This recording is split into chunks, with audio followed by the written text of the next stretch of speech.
mwabibonye twazindukanye n'abarongozi b'amashengero atandukanye akorera hano mu gisagara ca Bujumbura cyane cyane muri aka karere ka Muha.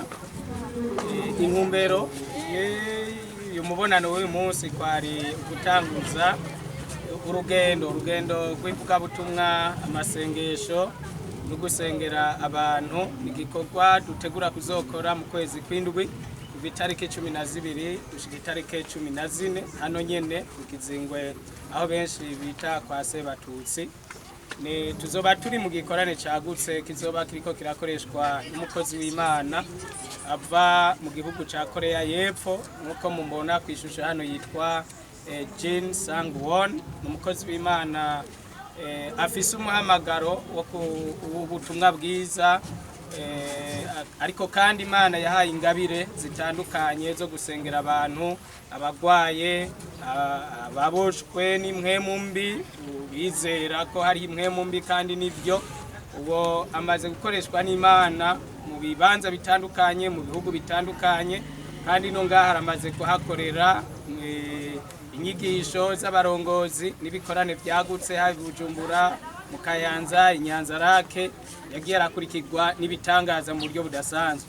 None rero agarutse muri iki gihugu kugira ngo afatikanye n'ishengero ry'i Burundi kubwira abantu ubutumwa bwiza, ariko kandi no gusengera abantu. Ibikorane birakoreka, ariko kandi ijambo ry'Imana ntirishira uburyohe kandi ryama ari ryiza.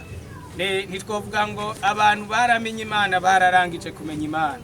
Imana tuyimenya ku munsi ku munsi, ariko kandi hariho abantu bakeneye kumenya Imana gusumba. Hariho abantu bakeneye kugendererwa n'Imana.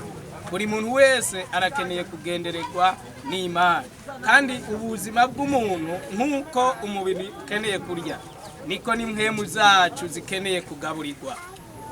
Kugabura rero bivana n'umutetsi. Nkuko mubizi hari umutetsi ashobora guteka indya zikaryoha neza, zikamota neza, ni ingabire.